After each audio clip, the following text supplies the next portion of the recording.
Okay, I'd like to make this as interactive as possible. It's always difficult on Zoom, but if you want to interrupt, please do. I'll keep an eye on the participants. We've got a lot of participants, but I will do my best to try and keep an eye on them, so that if you want to raise a hand and interrupt me, that's also fine. Whichever particular Zoom etiquette you like using is fine with me. What I am aware of is that I'm going to be giving you 3 talks. They're not research talks. They're effectively just a mini quick immersion course in the area. And straight away, I should say that I know a lot of you will know already a lot of what I'm about to say, and that's fine. If you pick up something out of it, that's great. Let me explain what I'm going to do over the next couple of days, today, tomorrow, and Thursday.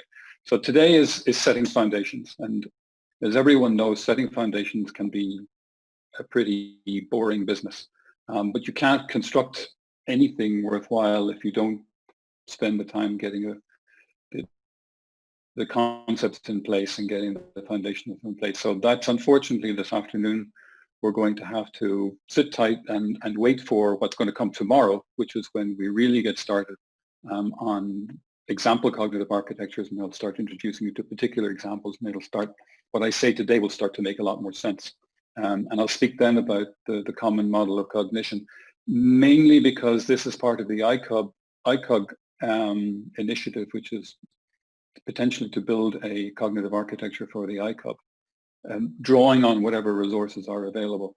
And then my target on Thursday is to give you an overview of the CRAM architecture, which is what I've been working on with Michael Bates for the last few years and his team. And I must say, right now, I'm indebted to the time that they've invested in me getting me up to speed on it. So for me, Thursday is the big day because I get to test my understanding of CRAM. And there's a lot of people out there listening who are a lot more qualified than I am in CRAM. So I guess I'm going to get graded at the end of it. But that's okay, because I learn when that happens. Let me explain my strategy. So I have a particular fondness for a concept called progressive deepening. So I like to cover things in breadth to begin with, but at a very, very high level of abstraction, in quite a shallow way. And then progressively reduce the scope and deepen the level of detail. And that's what's going to happen tomorrow, having covered the concepts today. And tomorrow, Wednesday, we'll cover 3 or 4 cognitive architectures in very, very light abstract detail. I have a couple of surprises, some new material I haven't shown before, which I'm looking forward to. And then I'll spend a little bit of time talking about a particular cognitive architecture, one of my favorite architectures to teach from, because it's got just about everything you want. So it covers all the bases. And that prepares the way for what I really want to do, apart from covering and giving you all this overview, is then to try and show you the CRAM cognitive architecture and explain to you its idiosyncrasies, its strengths, and what potentially makes it very, very special and different from most other cognitive architectures that we'll cover in this. So that's how we're going to cover the material today. We'll go as quickly or as slowly as you want. This is, as I say, the aim here is to try and make sure that when we carry on our conversation, as we're going to do over the next months and years in iCog, is to try and make sure that everyone at least has some common understanding. I'm pretty sure we're not going to agree on everything, but at least we'll know what we're not agreeing about. And I think that that's really what I hope to get out of this, and I hope you get that out of it as well. Let me start with a couple of preamble things. The idea that cognition, what is cognition anyway? And we know it's a difficult thing to define, and here's my definition of it. It's effectively a process by which an autonomous system perceives its environment, learns from experience, anticipates the outcome of events, acts to pursue goals, and then adapts to changing circumstances. And I want to place particular emphasis on anticipates. And we're going to use lots of other words to describe this over the next couple of days: prospection, prediction, and so on. But it's a crucial aspect of cognition. And the reason I'm showing you this slide is that all of this requires something to orchestrate it. So the cognitive architecture is effectively the framework which orchestrates this process and integrates all of these cognitive abilities. And we'll say a lot more about that as we go through these talks. I'm going to cheat in a sense, because the material I'm going to present today, tomorrow, and Thursday is taken from a course that I've been preparing, working on now for, I guess, 4 years. And like any course, it's never finished, and you keep adding it. And 10 minutes before the talk today, I was still uploading a new version of it.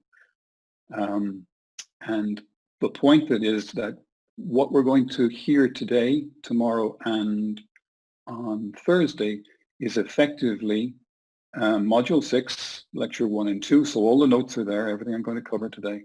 And then so today is Lecture 1, tomorrow is the example architectures in the common model, that's Wednesday. And then Thursday is Lecture 1, the design principles and structure of CRAN, and Lecture 2, the overview and the operation of CRAN. So, and I guess I should point out straight away, there's a lot more if you want to become adept in conversing with CRAN and working with it. But you'll get, I hope, a very good idea of what it is and how it works and what makes it special by the end of Thursday. So this, by way of, is to try and motivate you to I know that the material today, there's going to be a lot of words, there's no videos, it's pretty unexciting, but it's a foundation. And once the foundation is in, we can start building something interesting on top of that, and it makes everything a little bit more cohesive as we go through it. So that's where we're going today. So Anna has shared the URL for this. It's, well, you can get to it, just cognitiverobotics.net will get you there, and cognitiverobotics.eu as well. So here is the module. So I just copied this as I got started today. So this is Module 6, Lecture number 1. So let's get started on cognitiverobotics.net. Okay. So what are the characteristics of a cognitive agent? Well, it's all about action. So the whole point about robotics and cognitive robotics is that you want to be able to have your agent act effectively in the world. And the world is uncertain, it's underspecified, it's dynamic, it changes. It might or might not cooperate with you, and you may have to cooperate with other agents. And so to achieve all those goals and to achieve them robustly requires a very, very complex system. And that system has to construct models about the way the world works. It has to use them then to guide its actions. And in particular, action is guided prospectively, and this is crucially important. And this is something that I learned and was drilled into me by Klaas van Hasten in Uppsala University, as Julio mentioned at the outset. And then you have to update those models dynamically as the system continually learns. So it's all about model building, and we'll say a lot about models, in particular generative models, when I talk about CRAN on Thursday. And a cognitive architecture then is the way we specify what is required in order to achieve all of this, to be able to deal with that uncertainty, that underspecified world, the ability to deal with vague instructions and vague task descriptions, and to be able to do so dynamically. So that's where we want to go. And while CRAN is focused at the moment specifically on manipulation, in the future will, of course, as a cognitive architecture, embrace interaction with other agents as well, robots and humans. So that's what a cognitive architecture is, and what I want to emphasize here is it's a software framework, yes, but it's a system, and it's really, really important never to lose sight of the fact that what you were trying to build here are systems, and a system that exhibits all the characteristic attributes of a cognitive agent. We'll go through a catalog of these shortly. Now, quite often people present cognitive architectures with nice diagrams, and we'll see a lot of nice diagrams over the next couple of days. But that's not sufficient. A cognitive architecture, as we'll see, and this was stated by Ron Sun many years ago, you have to commit also to the formalism. for your processes, which are in that system, and for the knowledge representation. So it is not enough simply to show functionalities and lines and arrows, connecting them in an abstract way. You have to commit to specific theoretical underpinnings and explain how they achieve the cognitive abilities that you're claiming your system has. So cognitive architectures is a branch of systems engineering as much as it is a branch of cognitive science, as much as it is a branch of cognitive robotics. But of course, cognitive robotics is systems engineering, and it's the whole system together that makes it work. So a cognitive architecture then integrates these core cognitive abilities, and the ones I've set out here are perception, attention, action selection. You need memory, you need learning, you need reasoning, you need meta-reasoning, sometimes called metacognition, and you need prospection, the ability to anticipate things, to anticipate events, and to anticipate the need to act, and the ability and the need to anticipate what other people and other agents will do. Put another way, what you want the agent to be able to do is to engage in flexible, context-sensitive behavior. That is, to be able to work in a context-sensitive manner with the world around it in the pursuit of goals, and to be able to do so flexibly. So you prospectively select and you control your actions in order to achieve given goals. So this is, again, important. The idea is that you prospectively select. It's not just you select an action, but you anticipate the outcome before you commit to it. And if the outcome that you simulate or emulate or anticipate is the one that is closest to your goals, that's the one you'll use. And you use that prospection as you're carrying out the action as well. That's extremely important. It's also the case that a cognitive architecture should be able to develop autonomously so that its performance can improve over time. Now, we'll talk a little bit later on about the difference between learning and development. But obviously development requires learning, but development takes place over a longer period of time. And crucially, it scaffolds on previously learned abilities and previously developed abilities. You cannot short circuit the developmental process. You can't develop into an advanced state before going through the initial stages. So that's an important lesson that we've learned in developmental cognitive science. So now, so far so good. So that's our scope where we're after. Now the first thing is that one of the things, anyone who's studied cognitive science and cognitive robotics in any depth comes up against this problem that there are different paradigms of cognitive science, the cognitivist, sometimes referred to as the symbolic, the emergent, and then the hybrid, which tries and gets the best from both. It's important, I think, to recognize that the term cognitive architecture was actually coined by Alan Newell around 1990 when he was developing his ideas of a unified theory of cognition. And it was subsequently then borrowed by the other paradigms. But it means a very special thing in the cognitive and symbolic tradition, and I'll try and highlight that, because it can mean a different thing in the different paradigms over here. And this is a cause of confusion when you come to try and understand what architecture is about. So this was Alan Newell's famous work, Unified Theories of Cognition, and it's effectively if you will, it's an attempt to understand human cognition from every aspect, from psychology, computer science, neuroscience, and all of the different aspects and cognitive issues that arise in memory, attention, learning, decision. This is a copy of a preprint 3 years before the book was published. It's interesting to look at all his annotations. But this is where cognitive architecture first appeared when he was preparing these lectures. So this is where it all started.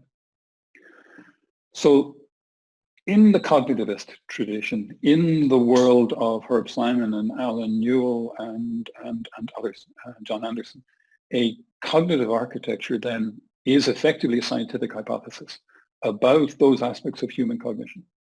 And in particular, it is a hypothesis about those aspects that are constant over time or relatively constant over time.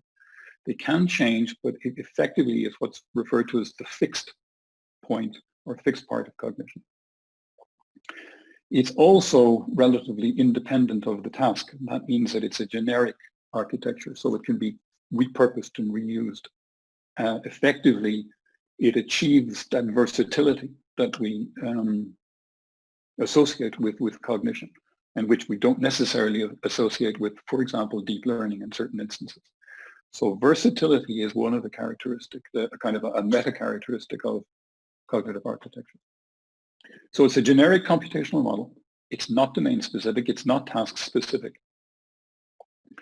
And the way, if you want then your task specificity, what do you add? You add knowledge. So you get a neat little equation that says cognitive architecture adds your knowledge, and that's your cognitive model. That's your model of your cognitive agent in a particular niche. Layman put it a slightly different way. He said behavior was architecture times content. It's much the same thing. What's important here is to understand the separability, the idea that we have our cognitive architecture on one hand, and then you need knowledge, you populate it with knowledge, and that gives you your overall cognitive model of your agent. Where does the knowledge come from? Today, even today, it's still determined by the designer, either explicitly or implicitly. And we'll see when we talk about cognitive architecture, specific cognitive architectures tomorrow, how that knowledge is programmed in, and we'll see also how then it is represented and organized in detail when I talk about the CRAM cognitive architecture on Thursday. But increasingly, the source of knowledge is augmented by machine learning techniques. So the cognitivist, still with the cognitive architecture. So the overall structure then is part of the specification of architecture and how all of these modules are organized and the relations between them. But the third point here is often forgotten and is crucially important. This is Ron Sun, one of the pioneers of cognitive architectures with his Clarion cognitive architecture. I'll spend a few minutes talking about that tomorrow. So it's extremely important that people understand that a cognitive architecture is not a boxology, if I can put it in pejorative terms. It's not just simply boxes with lines doing some kind of abstract connection between them. There is a deep commitment to the representations and processes. And again, this is something that Pat Langley has been emphasizing for many years. Now, switching over, in red over here, we have emergent. If we're talking about a cognitive architecture in the emergent paradigm of cognitive science, it's different. Here, it's less about knowledge, and it's more about development, and in particular about acquisition of skills. So in an emergent cognitive architecture, you're interested in an infrastructure or framework which will allow cognitive capacity to be turned into a cognitive ability over some period of time as the cognitive agent is exposed to experience in its world. So it doesn't come fully formed.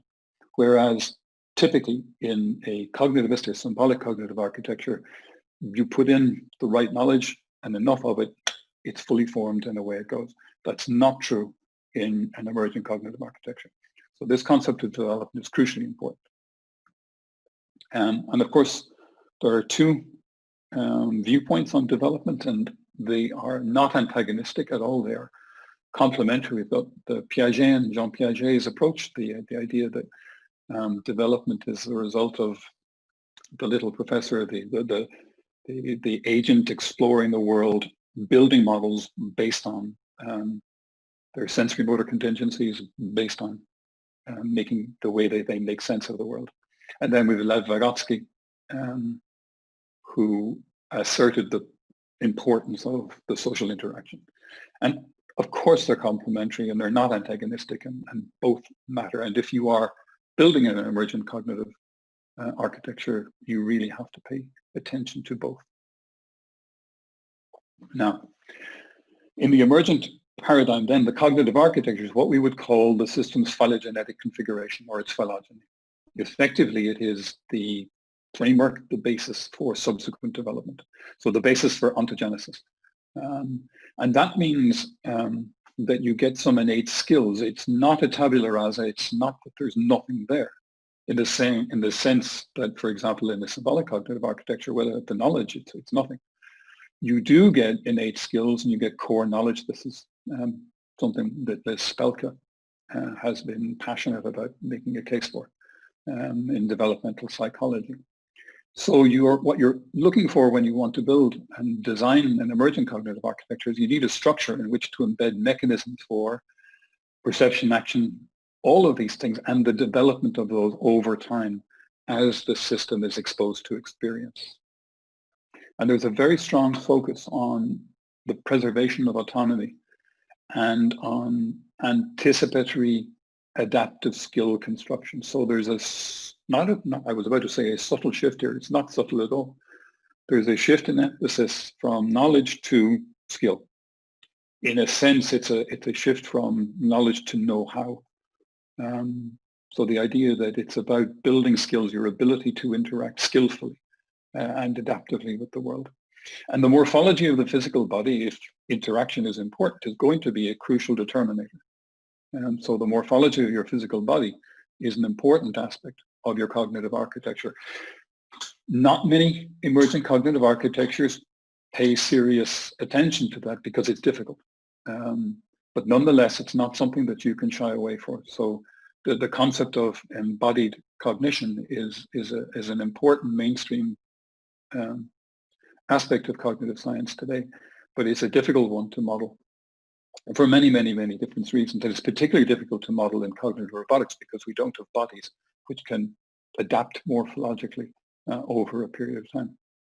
And there are other ways of looking at it where you could have extension of body schema, for example, or in soft robotics, that would be another way of looking at the morphological impact on your cognitive process. So the emergent approach then, it explicitly rejects this dualism between mind and body. It sees effectively the cognitive system as embracing the body as much as the neocortex and your central nervous system. It also rejects this idea of functionalism, and there's two types of functionalism. There's computational functionalism, which says effectively that any computer system which is capable of supporting the symbol manipulations which are part of your cognitive model will do. It doesn't matter whether it happens to be a human being or whether it happens to be a robot or some other form of computational agent. And then there's Tom Zimkin introduced this idea of robotic functionalism, and that's the idea that, well, you can run your cognitive model on any robot. That is to say that your cognitive architecture can be ported effectively and successfully to whatever platform, whatever robot platform you have in mind.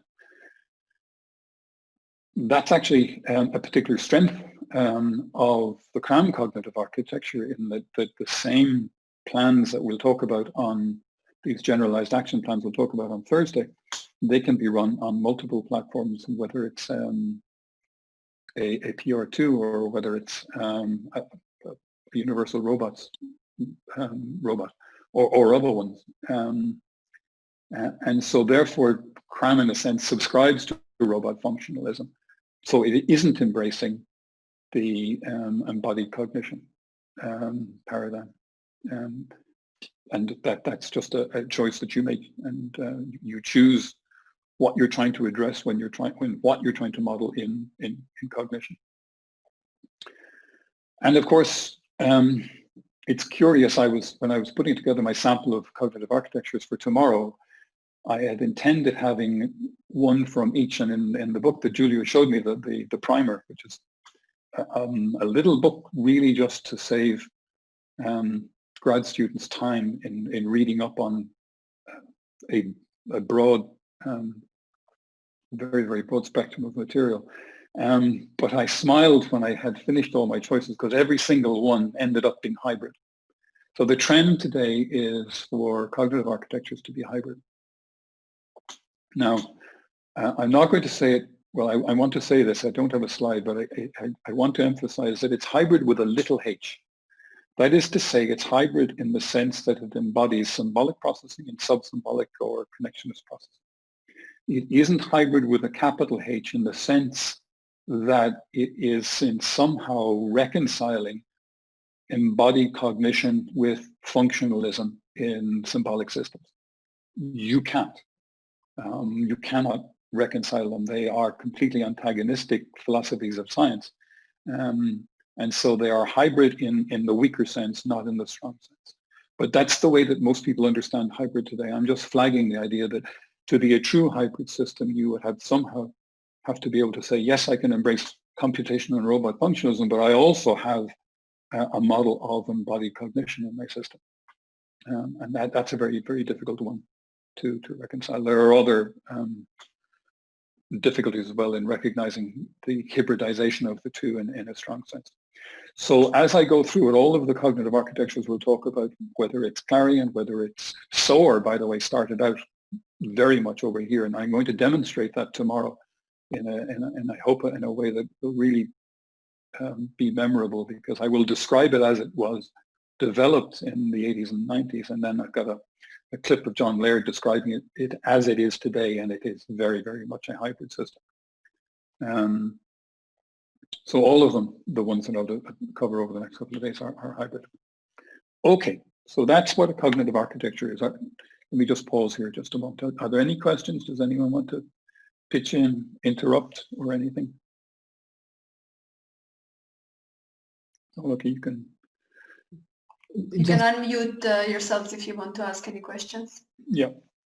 Just a small question. You said you cannot reconcile the functionalism and embodied cognition.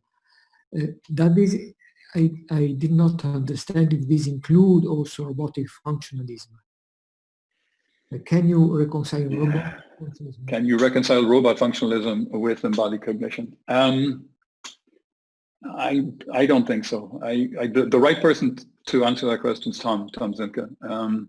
But from what I've read of Tom's writing, and I haven't seen a successful argument for it, because the point is that in embodied cognition, the bodily structure, its dynamics, its kinematics, its morphology, everything about it is actually plays a causal role in the cognitive model. Now, there are different types of embodied cognition with different strengths of assertion or hypothesis. There's the constitutive, there's the conceptualization, there's the constitutive, and then there's a replacement. There are different hypotheses, and they make stronger and stronger claims. But in any case, all of them assert that some aspect of cognition can be offloaded to, undertaken by the physical structure that is the body, without having to revert to the central nervous system.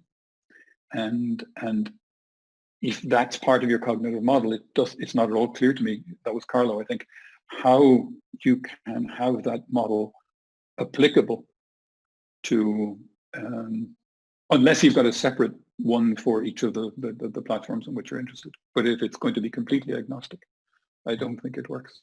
Thank you very much. I hope that answers that. There's again, this is an overview here. I could give you some references to other deeper treatments of that. Okay, now let's have a look at what are the characteristics that we'd like in a cognitive architecture. So we have some idea of what we're dealing with now and the complexity of what we're dealing with now. So there's a very famous paper called the Desiderata for Cognitive Architectures by Ron Sun, and it's an extremely important paper because it speaks to this idea of the unified theory of cognition, what Alan Newell was after, because we're trying to understand cognition in the whole, and therefore how to replicate it, how to understand it and how to replicate it. So Ron Sun talks about realism and behavioral characteristics and cognitive characteristics, and I'll walk you through those just very briefly so you understand them. But I also want to point out that other people have identified functional capabilities in addition to these. Jeff Kritschmar has written some very nice papers on what you need to address if you want to address development. this paper here, 2016, by myself, but this is primarily the work of Luciano Fadiga and Klaas van Hosten, that I worked with them and Giulio in the iCog, the Robot Cub project, and that's where I learned pretty much everything that I'm talking to you about today. So in a sense, I'm basking in reflective glory. The glory belongs to them because I spent 5 very happy years learning from them. So on to Sun's ecological realism. So the idea here is that we want our cognitive architectures to be able to deal with exactly the type of things that normal agents have to deal with on a day-to-day basis. So everyday activities, just doing the cooking, doing housework, doing shopping, stacking shelves, whatever it may be. And of course, in everyday life, you have many goals, and they're often conflicting, and very often they're concurrent goals, and you have to select. And very often as well, your system has to be embodied. Now this, by Sun, what Ron Sun here wasn't referring to the embodied cognition thesis. He was merely saying that your cognitive agents have to operate in the world as embodied cognitive systems, so effectively a robot agent or a human agent, or indeed an animal agent. He also wanted the idea that human intelligence should be reducible to some model of animal intelligence, effectively reflecting the fact that we didn't get here like that. We, in terms of cognitive agency, we're the result of an evolutionary process or a bioevolutionary process, and ideally your cognitive architecture should in some sense reflect that. It should be emphasize realism in cognition, so it should reflect what we know about in psychology, what we know from neuroscience, and what we know also from philosophy. And this is where you get a big problem between the emergent and the symbolic approaches, because they subscribe to 2 different philosophies of science. One is logical positivism, and the other is phenomenology in the deep sense, in the Heideggerian, Husserlian sense.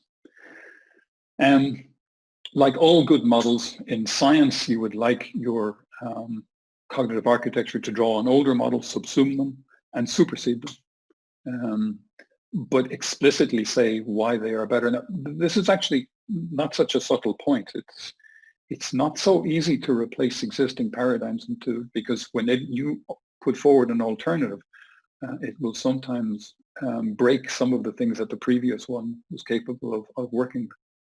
So this is the way that science progresses, but it's actually not all that easy.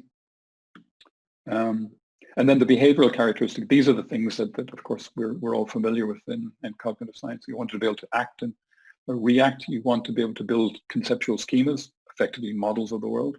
You need to be able to weigh alternatives because you've got to decide which goal to pay attention, which strategy to choose in achieving the goal. And of course, your actions happen over time. So it's not just instantaneous action, but long sequences of actions as you engage in a task in the world. And you should be able to gradually learn your behaviors, possibly by trial and error adaptation. So you'll need, as we'll see later, different types of learning in your cognitive architecture, reinforcement learning. Lately added to SOAR, you'll need supervised learning. You'll probably need self-supervised learning as well. And then these are the learning issues I've mentioned. So bottom-up learning, implicit. We're going to see this in the Clarion cognitive architecture tomorrow, Ron Sun's own one. Ron Sun is one of the few, his architecture Clarion is one of the few that pays very, very careful attention to this idea that you want bottom-up learning as well as explicit symbolic learning. So sub-symbolic and symbolic working together and being able to exchange knowledge between the subsystems. Something that's, I won't say unique to the Clarion cognitive architecture, but it's particularly special about Clarion. I always wonder when I read this one out, the functional or physical modularity, is that a desirable characteristic? I mean, from an engineering perspective, it's a of course it's desirable. It's the divide and conquer approach by which we make intractable problems, well, somewhat tractable, or at least have a strategy for attacking them. But one has to be careful, especially in the emergent paradigm, that it's a system you're building, and I know it's a cliche, but the sum is very much greater than the sum of its parts. Or the whole is greater than the sum of its parts. So one has to be careful about how you decide to invoke this modularity, always remembering that you're not going to see the cognitive behavior until each part works cohesively and coherently together. This is Pat Langley's list, lots of different things that you'll want, and I'm not going to walk you through it. My point really here is that there's a lot of challenges that you have to address if you want to build a cognitive architecture. This is Ron Sun's a subsequent paper in 2007 where he's speaking explicitly about Clarion, but we see the same things cropping up here again, and this is effectively the method in what I'm trying to do here. I'm exposing you to these things. We need planning, we need reasoning, we need problem solving, metacognition, and several types of learning. And the importance of the interconnectivity between these processes was emphasized by Ron Sun. So while you may have a convenient modularity, be careful always to say how they work formally together, not just logically together in some kind of conceptual way. So Ron Sun's famous paper on desiderata for cognitive architecture seemed like a great idea to Klaas and Luciano and myself. We'd written a lot about the requirements for development in Cognitive Robots, this 2010 book published by Springer. But there were far too many of them. I think we had about 40 of them, and that we decided we needed to consolidate. So we wrote this this paper to try and consolidate it down, and we managed to get a list of 10 desiderata together. The key thing that you wouldn't have seen so far in anything that I've mentioned is the idea you need a value system and you need motives, because if you're a developmental system, something has to drive that development, and that is going to be based on your value systems, and you have to pay attention to that then when you're designing your cognitive architecture, and where those value systems come from. Some will be innate and some will be learned. You need a physical embodiment, you need to know your sensory motor contingencies, and you need to learn them. So sensory motor contingency is the idea that I can, I have a model of what the outcome of any action that I take as I interact with the world. You need perception, you need attention, often left out. The idea that attention is a selective, intentionally guided perception, because attention is prospective in the sense that it is based on upcoming events, not just past events, and not just what's happening in the world today as well. And then prospective action, this crucial thing that Klaas van Hosten emphasized in our robot cog project, which formed a very large part of an embryonic cognitive architecture for the iCog many years ago. And the idea that action is guided by prospection and actions are selected prospectively. You need different types of memory. We'll see this when I talk about specific architectures, declarative, and there are two types, episodic and semantic. Lots of different types of learning, supervised, unsupervised, reinforcement. Crucially, you need internal simulation. Now, this wasn't at all obvious 10, 15 years ago, but you will not see a cognitive architecture today without some implementation of what's called internal simulation. And I'll show you that, and I'll highlight it as I go through the examples tomorrow. And then finally, something you also don't see a great deal talked about when you read cognitive architecture literature, it's the issue of autonomy. Now, constitutive autonomy there's two types. There's behavioral and constitutive. Constitutive autonomy is the autonomy which is concerned with the maintenance of the integrity of the system as a whole as it interacts with the world. So it's effectively a form of continued self-organization of the system. And that's not something that gets addressed very often. But cognitive systems are fragile, they break, and they need to be able to repair. And that's what sometimes we refer to as autonomic systems, so systems that are capable of self-organization and self-healing. But it comes under the general rubric of constitutive autonomy. So you need functionality, you need a component interconnectivity, and something that's very often left out in models of cognitive architectures and in the specification of cognitive architecture, and that is the system dynamics, the behavior, how it evolves over time. And that's crucially important. So because cognitive systems are not static engines, they work through time and they evolve through time and develop through time. So the system dynamics are important. But any good software engineer knows this as well. Like, in addition to all your functional models, in addition to all your behavioral models and your data flow models, you also need to have the behavioral models, how your system behaves over time. Okay, so this is a slide to kind of summarize this. In general, all cognitive architectures have to identify the organizational decomposition of the system and identify what the components or the elements of the system are, with some explicit interconnectivity and a commitment to representational formalisms and algorithmic formalisms for the processes and for the knowledge representation. So you have to say how you're going to do prospection. You have to say how you're going to do reasoning. And you can't just refer to it as functionality. If you are adhering to the cognitivist or the symbolic cognitive architectures, then effectively what you're doing is building a framework in which you're going to embed knowledge. And that knowledge then is going to be resident in your memories. You need formalisms for learning that knowledge, and you need a programming mechanism because you have to program knowledge in a priori in order to get the system started.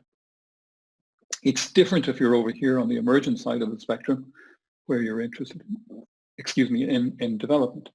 And here you have to identify what your innate skills are, which are going to bootstrap your development, what core knowledge you're going to bootstrap in. If you're interested, there's a master class by Liz Spelka, was given at a meeting 2006 at the inaugural meeting of the Cognition, a European network for cognitive systems. But she gave, one of our speakers got delayed, I think, in an airport. I think it was Rome. And she didn't make it. I think it was Concetta Moroni. And so Liz said, okay, I'll step up. I'll do 2 slots. And she did. And everyone thought, is this a good idea? But she had the audience eating out of her hand for a good 90 minutes. And we recorded it. So we have a wonderful masterclass on innate skills for neonatal development. If anyone's interested, I've kept that. It's on my website. So you need formalisms for autonomy, constitutive autonomy in particular, and of course behavioral autonomy as well, but there's an argument that says that it's a consequence of your model of constitutive autonomy. This is the type of stuff that you would get with the free energy principle and these theories of self-organization in neuroscience. And then some formalism for how you're going to scaffold the transition from a capacity for cognition to an ability, a capability for cognitive behavior. So this is the point over here. The cognitive architecture gives you the capacity, but you can't do it. To be able to do it, you have to develop and you have to learn from experience. Here you add your knowledge and off you go. Okay. Let me pause there a moment and just check if there are any more questions before I get on to the next one. Because I'm now going to take you through these core cognitive abilities. Any questions? Do you want to pause? I wanted to quickly ask, because you mentioned when you were talking about internal simulation, yep, that, I mean, at least for me, I see it as something that's quite a crucial element, especially for prospection. So for yes, a cognitive architecture that would want to have prospection as one of its functionalities, being able to simulate internally a model of what's happening yep. seems very intuitive. Why do you think it wasn't a part of the earlier models? Was it just that there wasn't any prospection, or it was handled differently? I think it was handled differently because a lot of the early ones were reasoning systems. So there was an inference system, of course. And so you perform an inference and you infer things, but it wasn't an internal simulation model in the sense that we would understand now from Heslow's work in 2002, where he made explicit this idea that you can have covert action and covert perception. Yeah. And that forms an internal. Well, in fact, it's interesting now that you mentioned. A lot of the early architectures didn't make a play on this, and it's a very interesting here that you ask this at this point, because prospection here, number 8 in red, was not included in this remarkable survey of cognitive architectures over the last 40 years. There are 84 in there, and they surveyed other ones, but they said there was something like 300 in total, and they picked up 84. But of the core abilities that they have here, look, perception, attention, action selection, memory, learning, reasoning, metacognition, all these things, they didn't mention anticipation, prediction, or prospection. They kind of snuck it in under the radar a little bit with planning, but they didn't pay much attention to it. So even someone like John Tsotsas, it wasn't high on his radar. And so I just think that that's remarkable, because if you read the cognitive science literature, especially in the last 20 years, it's everywhere. It's become pervasive. I mean, arguably, it is the hallmark of a cognitive agent, the fact that it can be released. And this is something that I learned from Giulio years ago, when it was his phrase, not mine, that cognition is what releases us from the here and now of perception. Perception is apart from prospective attention, apart from that. But as a sensory mechanism, it's dealing with what's happening here and now and your memories of what has happened in the past. And prospection is what gives you that extra sense, and I'll take you through that in a moment.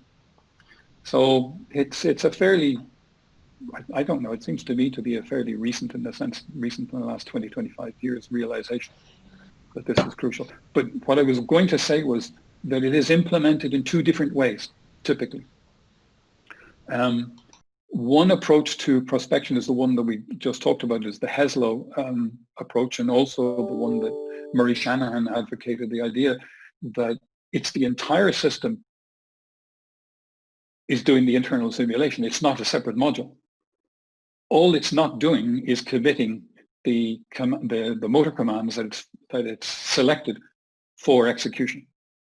And that's effectively, it takes an efference copy, it doesn't commit it to execution, and then you get your synthesized perception on the basis of that.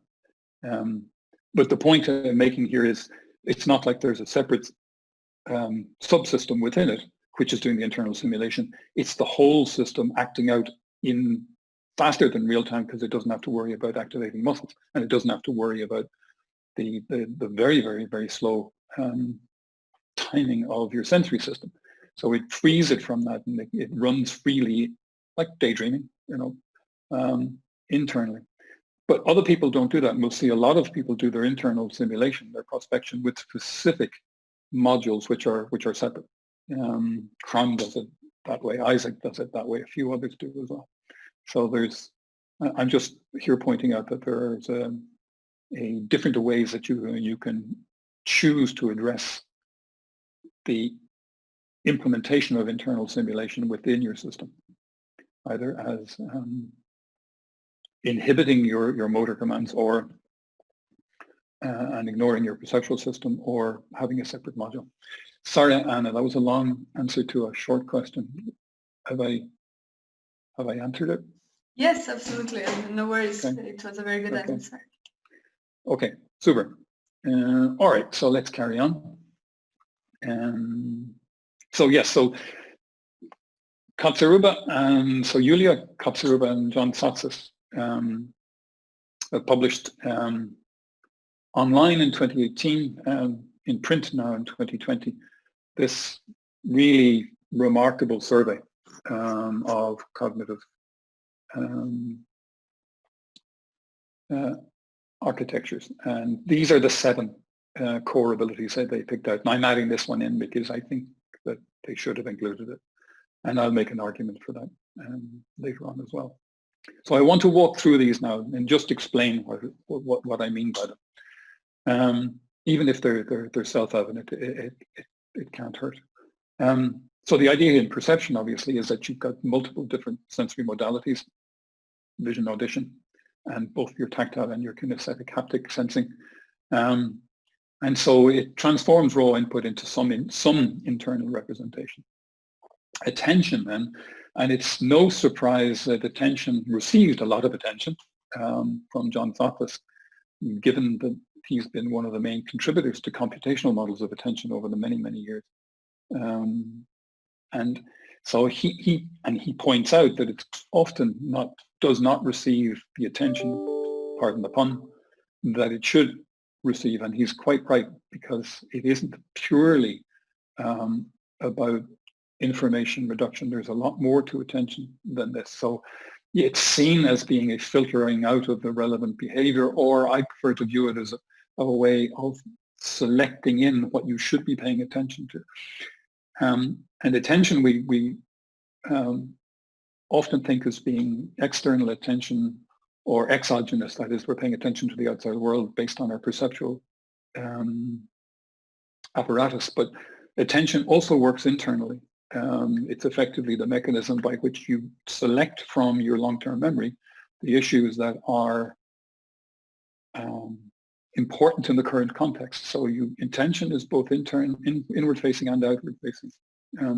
Anyway, he pointed out that there are 3 different types of attention: selective attention, choosing one entity from many, so where you look at your viewpoint.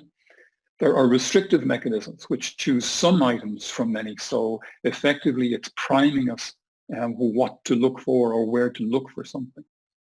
So it's not just saying, okay, that's the focus of my attention, but I am interested in things that, I don't know if you've seen the gorilla video or the basketball video where people are supposed to be counting basketballs. It's an interesting issue of attention blindness. So if it was primed to look for basket goals and counting people in wearing white t-shirts passing a basketball, and then you don't notice anything in black, including things that aren't supposed to be there. And then you've got suppressive mechanisms as well, the idea that you want to suppress things, that I don't want things to be attracting my attention. I'm not interested in them. So a positive and a negative mechanism here in your attention. In action selection, so this is about determining what you should do next. And Kotzruber and Thothus, they talk about planning, so some sequence of steps to reach a certain goal prior to executing the plan, and we'll see that that's a very important part of the paradigm of CRAM on Thursday. And then you also need some form of dynamic action selection, so you need to be able to select one action depending on your knowledge at the time.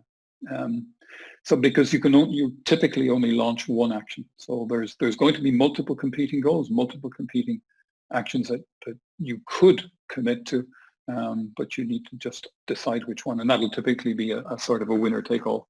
We'll see that in the Isaac cognitive architecture tomorrow, and we'll see how that can also be overridden as well, depending on whether or not something more urgent needs to be attended to.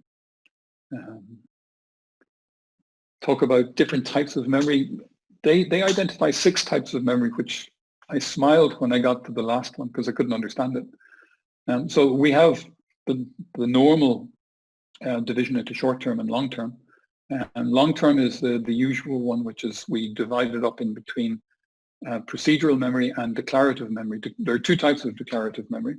Although when I talk about the common model of cognition tomorrow, we'll see that not everyone agrees that is a valid distinction, and they just make the distinction between procedure and declarative. But most people, and especially in the cognitive science literature, distinguish between semantic knowledge and semantic memory. This is the general knowledge about the world, and episodic memory or episodic knowledge, which is autobiographical. It is your memory of your experiences. You, an agent, experience the world. And it's got two very different types of structuring here. You've got some spatial and some temporal, but not conceptual links between them, whereas with semantic you do. And hence the term semantic nets. So you get ways of forming networks of relationships between these facts, this knowledge about the world. Procedural memory then are motor skills.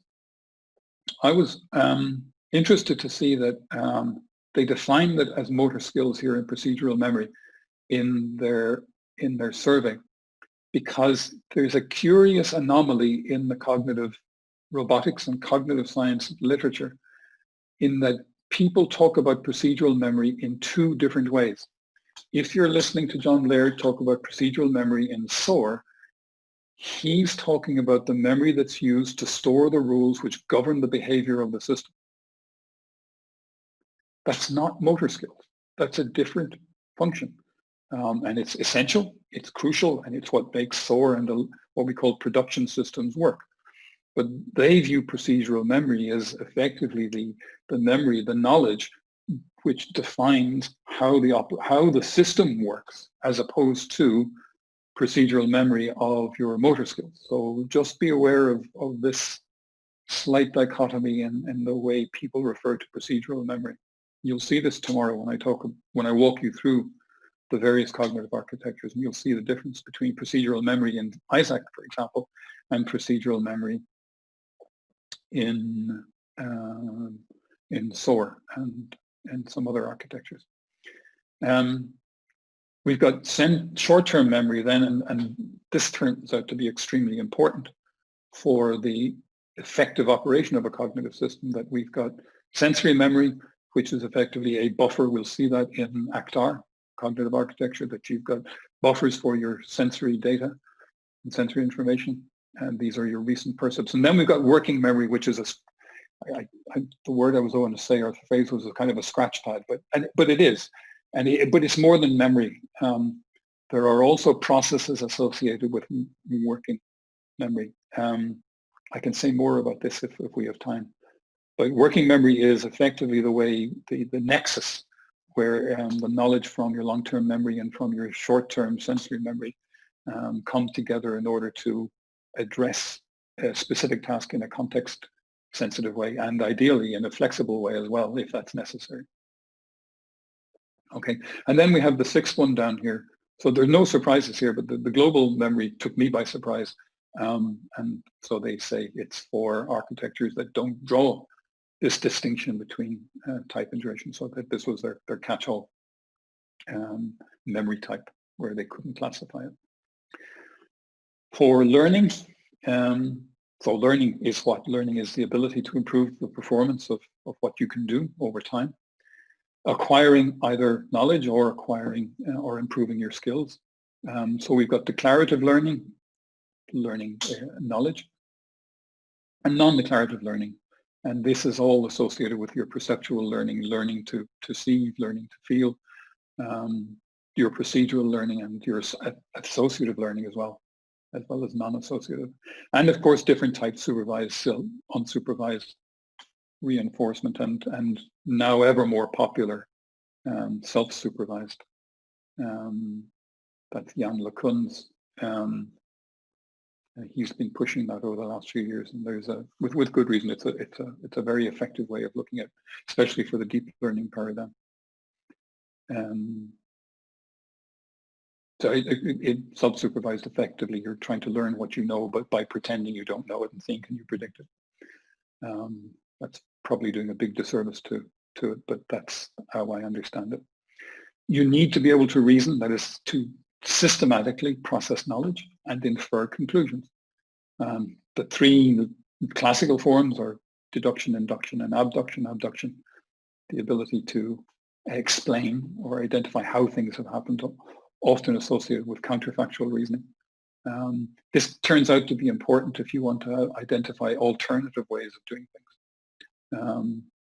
And so the idea is that reasoning focuses on the very practical objective of finding the next best action to perform, where best is interpreted in a loose sense, not necessarily, it doesn't have to be optimal, it could be just satisficing, and that would be perfectly fine. Doing something rather than getting stuck with analysis. And then metacognition turns out to be an extraordinarily important aspect in cognitive architectures as well. The idea that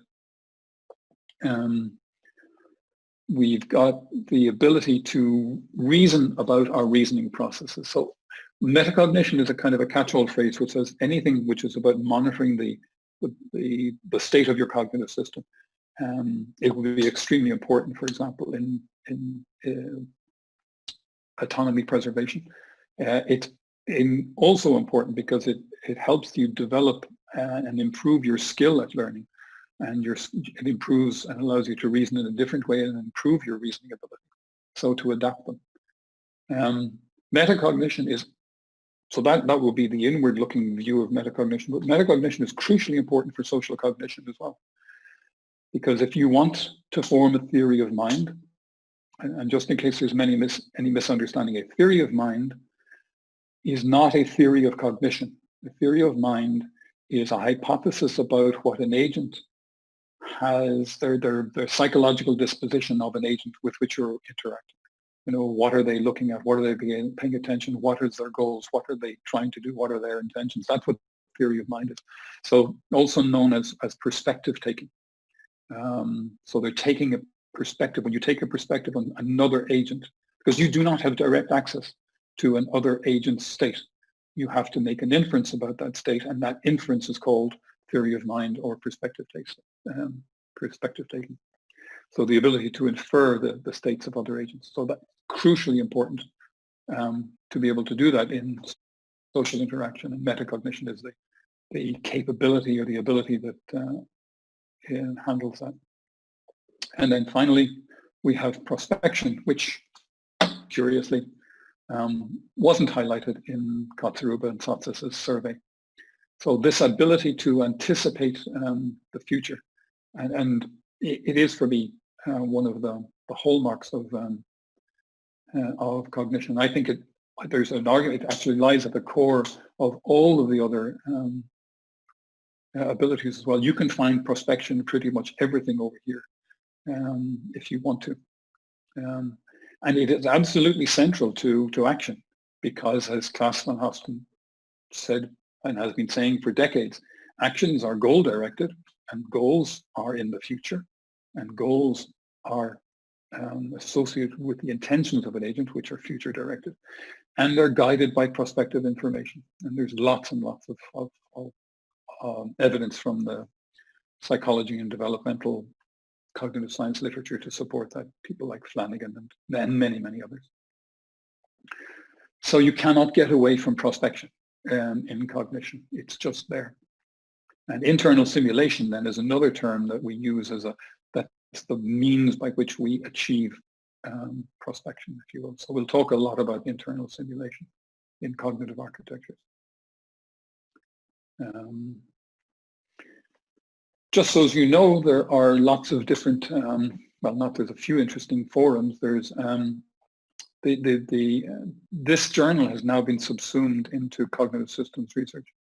There's still a society for biologically inspired cognitive architectures, but Alexei Sansanovich is the editor of this, but now they've joined forces with cognitive systems research, and Tarek Basold, Serge is the editor-in-chief. I think he's been joined by Serge Till and Mug Stapleton, I think, as well.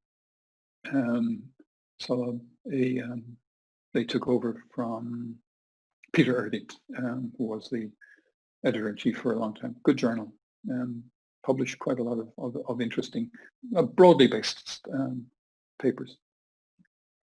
Okay, so if you were interested in doing some reading, I'll make available on my website chapter 3, which is specifically on cognitive architectures.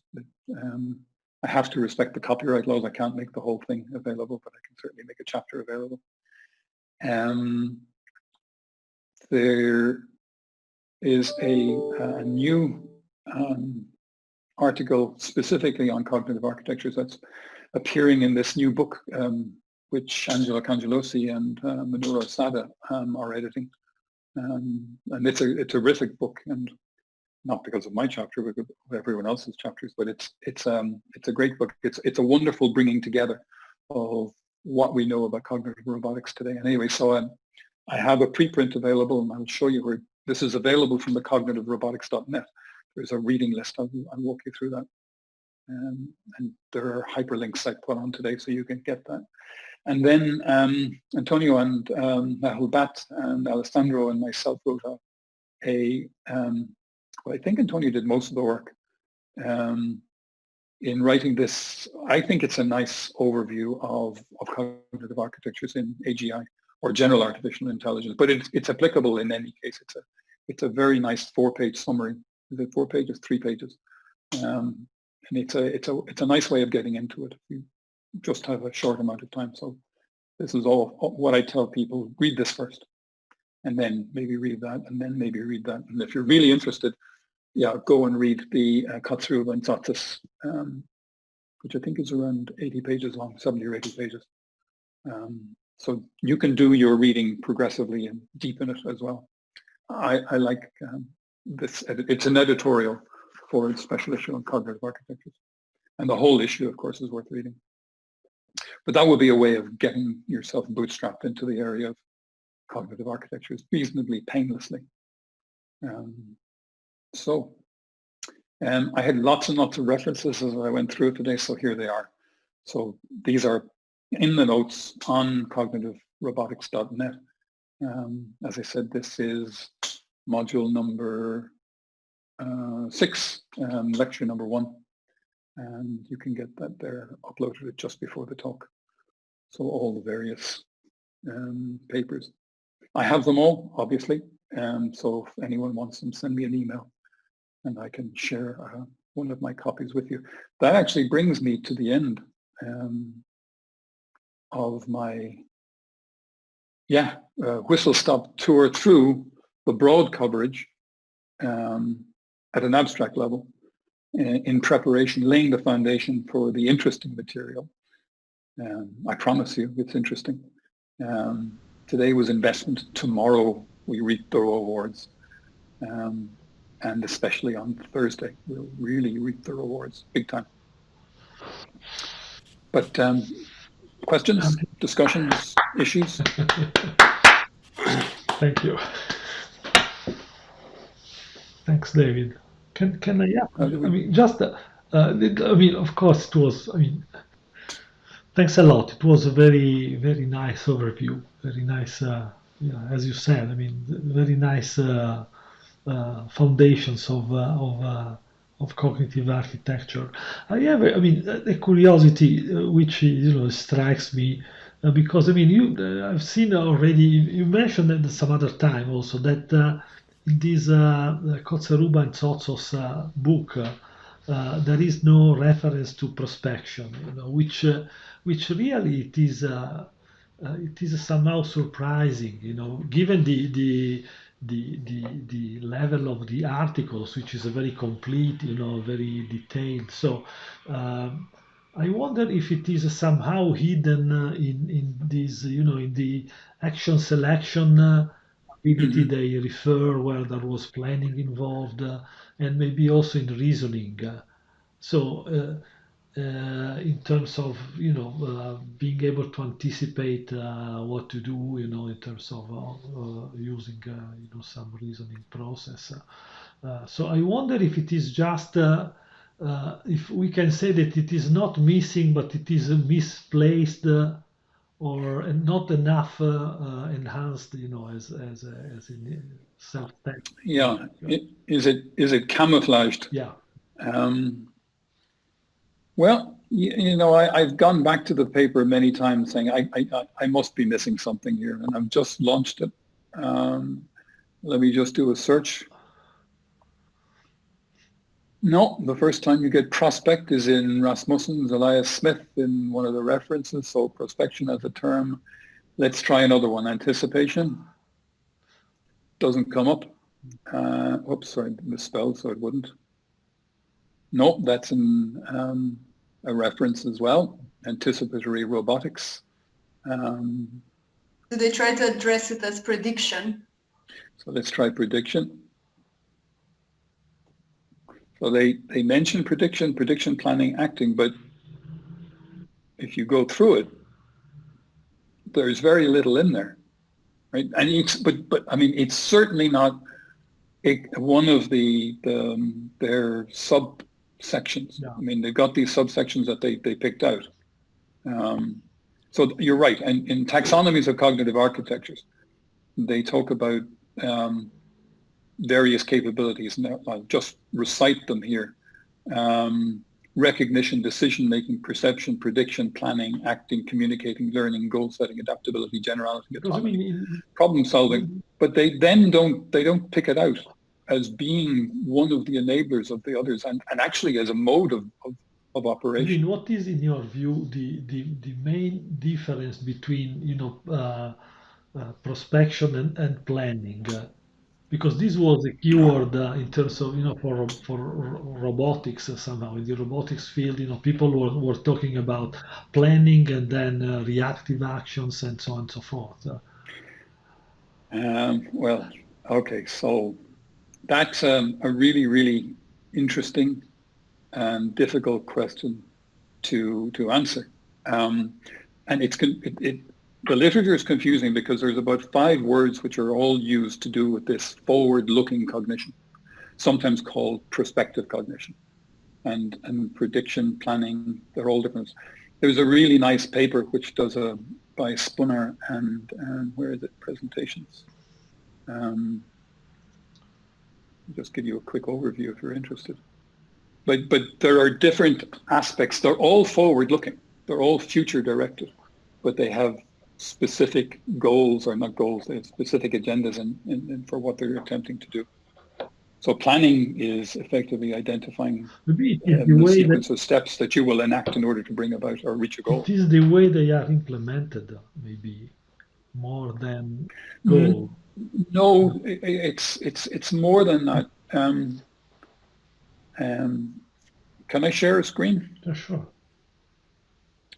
Yep, no problem. If I can share a screen, I've lost my Zoom. Sorry. I just wanted to, in order to make the point that it's not, that they are different types and they have different nuances. Okay. There's a nice paper which does a taxonomy of this prospection. So what I'm trying to do is, where's my Zoom gone?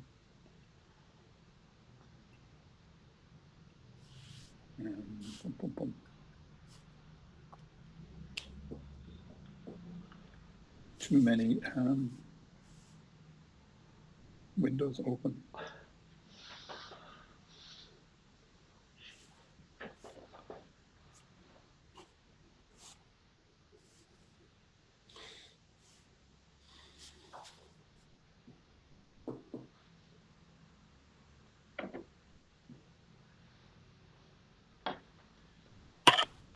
Let me share my entire desktop. It's the easiest thing.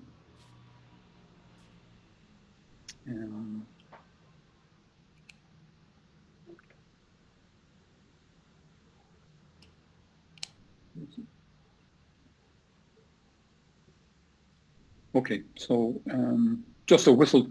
I mean, you buy one, get one free. So you wanted to talk, you can have another one for free. So no, I'm not going to give it to you. I'm just going to take you through a couple of the figures. So this is the paper which was published in 2014 by people who have been very, very active in this idea of future-oriented cognition, and it's a nice paper. So this is the ability to represent what might happen in the future. But the point is that it's an umbrella term for all of these different terms that we use in cognitive science: autobiographical planning, episodic simulation, prospective memory, effective forecasting. One of the things that's important about prospection is that it's hedonic. That is to say, that you emulate or you simulate how you will feel about acting when you do act in the future. So these are all the different approaches that they do. they take you through. So here were the 4 ones that they decided to. They broke it into simulation, prediction, intention, and planning. And so then they identify the different ways that you can distinguish between them. So there's a continuum of memory systems, for example, and so this is the way that they do it. So you've got your planning, your intention. So you've got a goal for an autobiographical and planning for some future outcome, prediction of some outcome or your reaction to something, and then the simulation. This is different. So this is a representation of a future event. So this is the internal simulation. So you're acting it out, imagining how something will play out. So this is how they distinguish between these different forms of prospection, which is quite neat. Yeah. And their point is that you can apply it both in terms of episodic memory as well as in terms of semantic memory, and then in terms of and then of course they do what everyone does. They says, well, it's all connected. Okay. So it's not, the question then, of course, is how is it connected? yeah, it's not an easy issue. Yeah. Yeah, but they at least they make an attempt to disentangle. Yeah, sure. Yeah. No, maybe that's all. I didn't know about this article. I read it for sure. So it's quite neat. So they ask questions: can you be a good semantic planner but a bad episodic planner, for example? And then they refer to various evidence in the literature to support various theses that they put forward. Okay.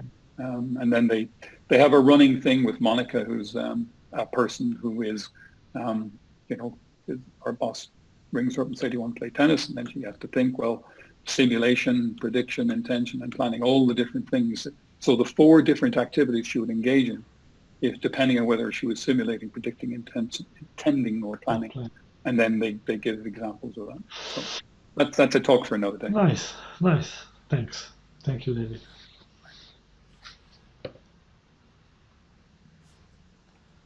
I think there was also Yanis that had a question before. Yes, I have 2 questions. Hi, Yanis. Thank you, David. Very nice presentation. My first question is, why did you leave out language?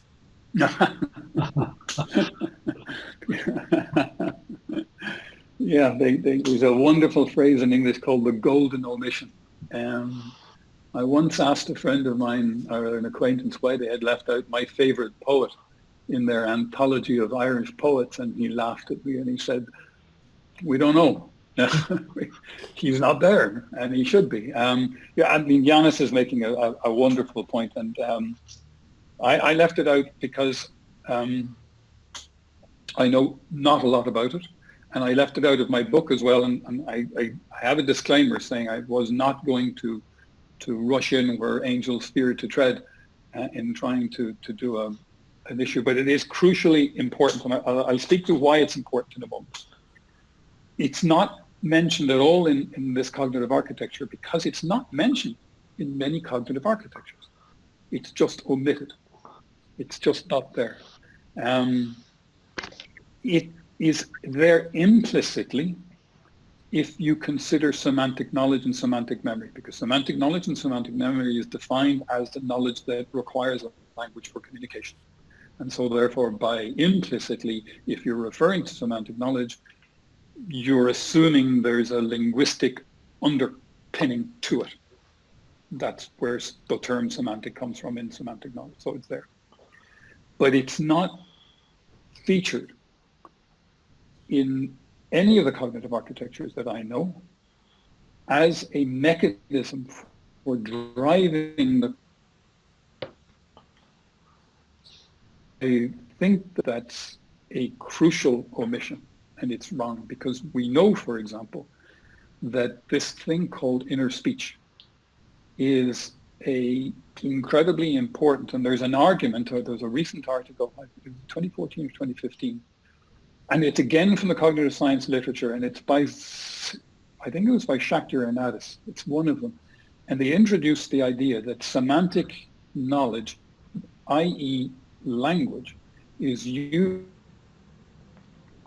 of your episodic and your procedural method. So typically when you do future-oriented internal simulation, if the literature it's all episodic based. And episodic memory based without any information in it. And when I talk about CRAM on Thursday, we'll see that there's a little bit of a finessing of a problem going on there, because the episodic memory in CRAM actually does have procedural knowledge embedded in it. But strictly speaking, episodic knowledge is merely your ability to project and remember and recall instances of your prior experience, where you were, what you were doing.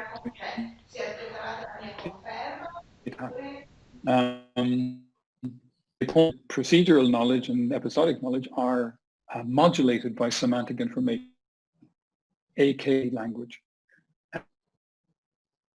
Would be provides a segue speech as a way of modulating, navigating, traversing your and possibly a way of also modulating your attention system. So I think it's a major omission, and yeah. Okay. Okay, good. My second question is a bit harder, and it has to do with comparative cognition. Great. So you described, a general instance of what we can call a cognitive architecture. Now, if you look at nature, there exist many cognitive systems, like the primates. Mm-hmm. I mean, the dog is a cognitive system. Yeah. The cat is a cognitive system. The birds are cognitive systems. But they are not the same. No. So in your analysis, where would you say are, or what would you think are the differences? Or rather, can you imagine a complexity hierarchy of cognitive systems, mm-hmm. going from simpler ones to more sophisticated ones? And if so, what, in your opinion, you think would be changing as you go up the ladder of complexity?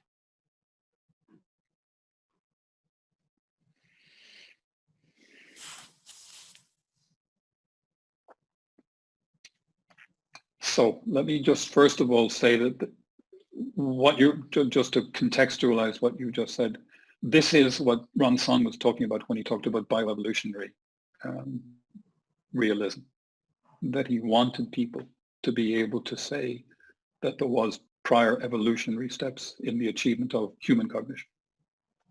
For the most part, people jump in straight at the human level. And so we've all about this talk about artificial general intelligence and AGI, and that's fine. And of course, that was the whole point of the introduction of AI in 1956, is that they wanted human level cognitive abilities. They weren't interested in that evolutionary aspect. But there are two dimensions to this issue that you're raising, Yanis, and one is the evolutionary aspect of it. And so there are people like Jackie Chappell and Kochelnik in Oxford who work on the idea of cognition in say Caledonian crows, for example, and then to try and bridge that as a way of saying, if we understand that cognitive system, what will that tell us about cognition in humans or in cats or dogs or whatever? And that's a very valuable strand of research, and Aaron is a champion of that for many years. But you don't often see it in the literature. So that's the evolutionary aspect to it. The second aspect to it, which is not evolutionary in the sense of evolving a phylogeny, which is what you asked about, there is also then the ontogenetic aspect of it. Once you have a primitive capacity, but not a capability, and you are an altricial species, that is, you were born with a capacity, with a capability of development, as opposed to a precocial species, which are like a horse. They're born, but they don't develop. They're as smart when they're born as they are when they die. That developmental aspect is a second dimension to this issue. So you can talk about the evolution of the phylogeny, and you can talk about the the development of within a given phylogeny. And I think both things need to be looked at. And that's where I'm an adherent of the developmental side of cognitive architecture. Okay, so that's a way of contextualizing what you say. So the question is, what would be needed? At the moment when people think about designing a cognitive architecture, the data, all ones that I've shown you, and they will say, okay, and they focus on human cognition, typically, and not so much on the developmental side. Some people do, like Jeff Kritschmar and others, and we need, I think, more on that. But the question is, I'm trying to come up with an answer, and I know what the answer is. I'm cautious. I'll tell you what the answer is. The answer is that I don't believe that you, and it's a belief or an opinion, the lowest form of knowledge, is that we're in a difficult guessing game by trying to identify all of these modules that make up a cognitive architecture and then say, okay, this is the way that they work together and that's my computational model.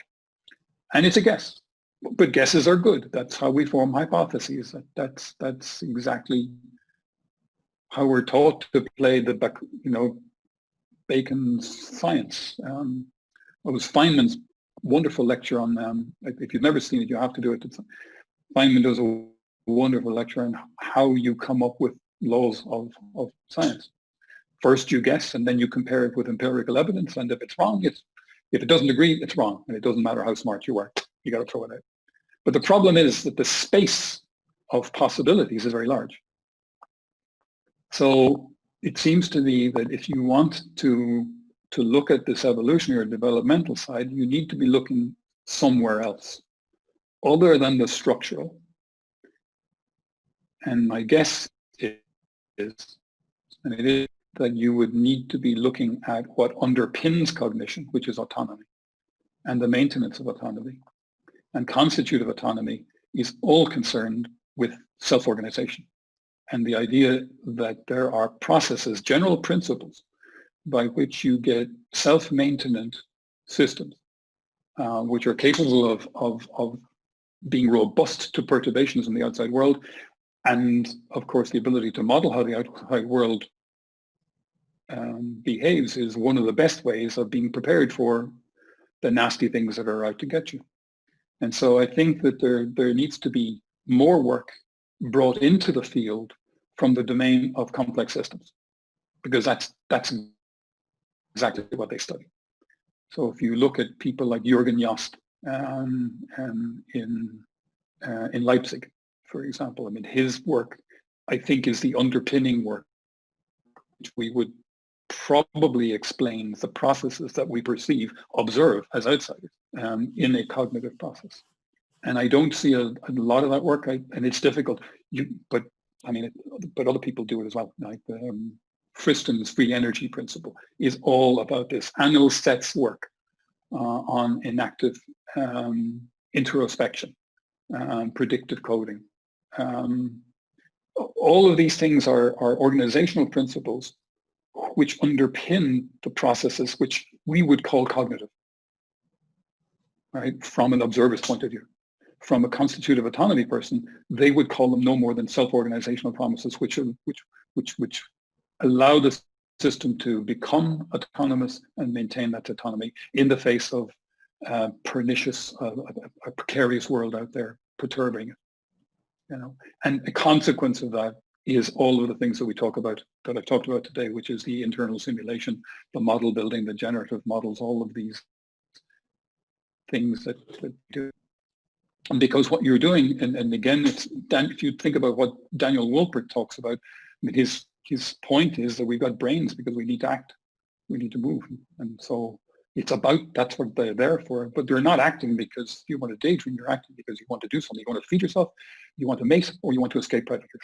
And so the organizational processes underpinning that, I think, are you'll forgive me if I call it the dark matter, which I think probably binds it together, and which I don't think we're actually studying the way we should study. So that's my answer to you, Janis, as best I can. Thanks. Yeah, and I think we need to be studying the dark matter a bit more. Yes. Well, also I think that there is a difference between talking about development of the architecture and evolution of the architecture. The tools that are used in the two cases are different, and I think that this is also maybe another interesting point to discuss. You know, the tools are different in terms of evolution versus development of architecture.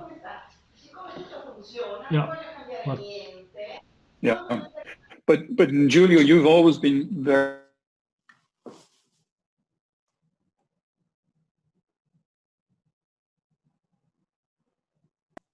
Did we lose David? We lost. Yeah, we lost David. We don't hear you, David, anymore.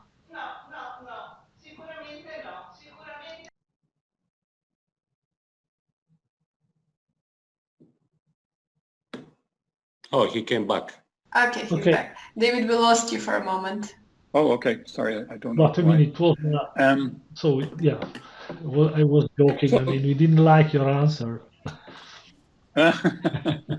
So well, actually, my answer is your answer, because your answer to this has always been, and is the idea when you assert this conjunction of the evolutionary with the development, when you do that, and you're interested in a developmental cognitive architecture, potentially you're lowering the bar a little bit. You're not saying, can I please give me a cognitive architecture that can do what John Laird can do, or that can do what somebody, you know, washing up dishes after breakfast can do.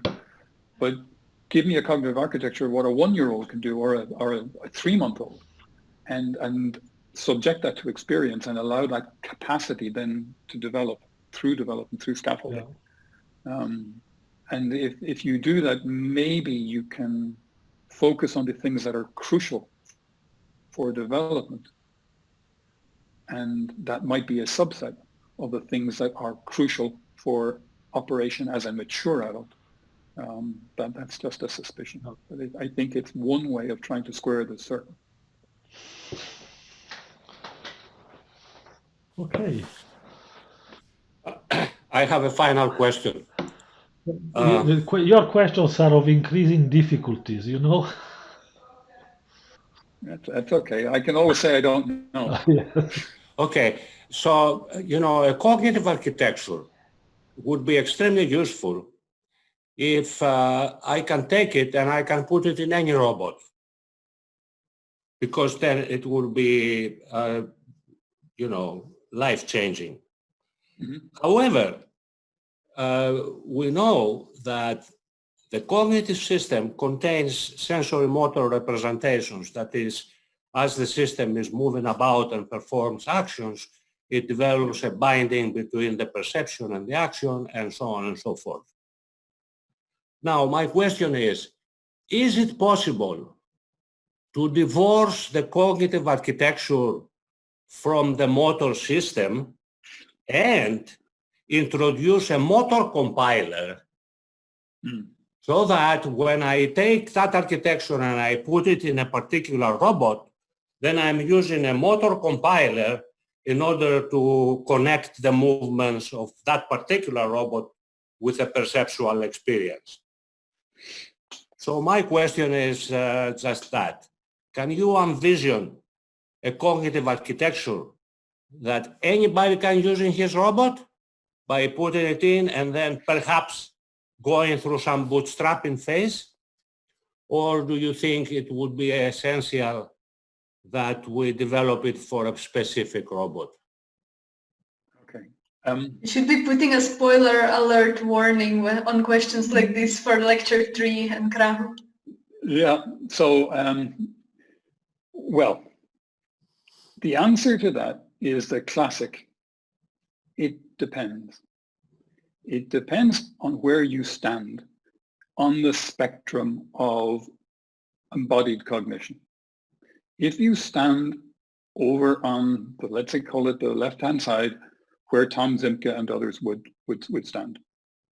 You can't, because the motor system is actually part of the model itself, right? They are just intertwined. And there's a lot of argument to support that. And there's, read anything by Barcelou, for example. So that's fine. On the other hand, there are, I think, a larger part of the community say, no, you can do exactly what you suggest. That you can make this divorce, and that you can have this, you call it a motor compiler. And on Wednesday, I'll show you one, because that's effectively, Michael is probably, I'm probably doing a huge disservice to his work, but that's how I will be explaining CRAM on Thursday, because CRAM is a cognitive architecture, which the lab here takes great pride in the fact that they can run their generalized plans with all of this knowledge that they have and all of this reasoning, and they can run the same plan on Boxy, which is made with lightweight arms. It can run on a PR2. It can run on a Universal Robots. I haven't seen it run on something else, but it is platform agnostic. And because there's a special module in CRAM called GISCART, it's the action executive, and it does adaptive execution of a motion plan, which is produced by the cognitive system. That motion plan is then executed adaptively. And that adaptive execution, of course, can be tuned to whatever kinematics and dynamics of the robot platform that you're dealing with. And so you get this logical separation between this high-level action planning system, which is basically a way of saying, I want to do this. Now, the cognitive architecture allows me to generate the parameters of all the motion you need and knowing what it's about, and then you hand it off to the motor system. The motor system, okay, well, thanks for that. Great guides. I will now execute it, but it can do it whatever way it likes, and that's effectively how CRAM works. Now, I'll walk you through exactly that on Thursday. Yeah, but it depends on where you stand in the spectrum. Yeah, thanks a lot, because this is certainly a crucial aspect we want to address in the iCog initiative, because as Yanis was saying, I mean, we don't want to develop an architecture for one robot and then have to start again from scratch for another robot and so on and so forth. But it's still not clear how this, I mean, I think this should be possible, but it is not clear how. And this is something which would be interesting to discuss, maybe with an ad hoc meeting addressing this aspect, because it's certainly crucial. We don't only want to understand cognition from a theoretical point of view, but the plan is to implement something, and it would be wonderful if we can implement something which goes and runs on different kind of robots. Well, CRAM does. And I think the interesting question is, because we know that it can, the interesting question is, what's required in order to, and I choose my words carefully, to strengthen it, to extend it in a sense, so that not only can it do the robot functionalist approach, which it can, but also so that it could be extended to embrace aspects of embodied cognition.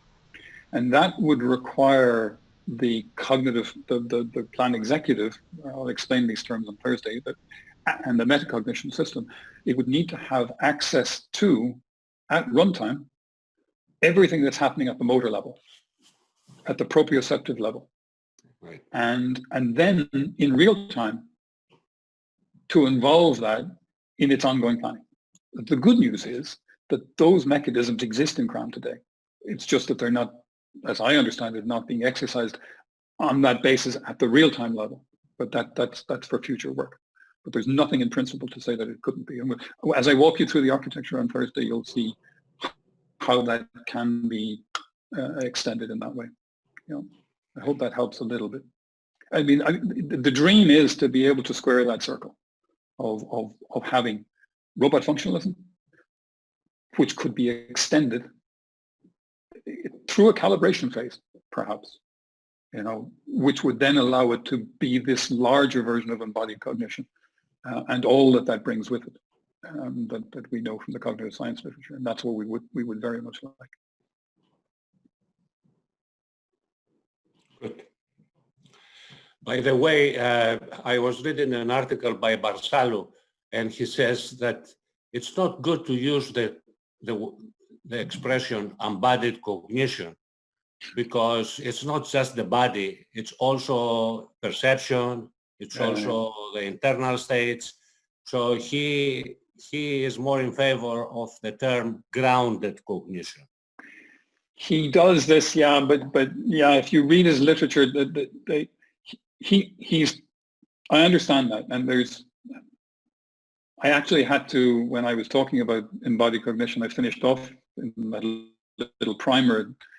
There's 5 terms where people get confused with embodied cognition, embedded cognition, situated cognition, extended cognition, distributed cognition, and grounded cognition.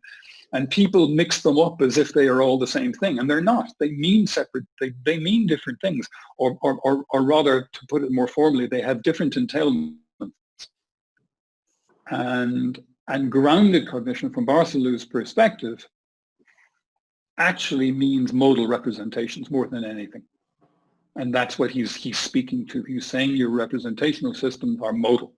And therefore, that's where it brings in that perceptual motor system into it. But he's not speaking to the, let's say, for example, the constitutive embodied cognition hypothesis, which says that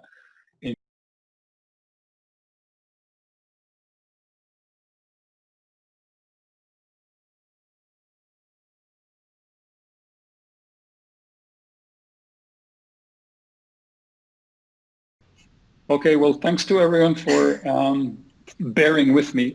I wasn't looking forward to today's talk. Tomorrow, I get to reap the rewards, because we'll look at specific ones and see how they manifest in specific instances. And then Thursday, we'll have a good walk through the Crown system, and we can raise these issues again. Okay. Perfect. Thank you very much, David, for the first of the 3 talks. Thanks. Well done for surviving it. Thanks. Thank you very much, David. Thanks. All the best. Bye-bye. Bye-bye. Bye-bye. Very much. Bye. Thank you. Bye. Bye-bye.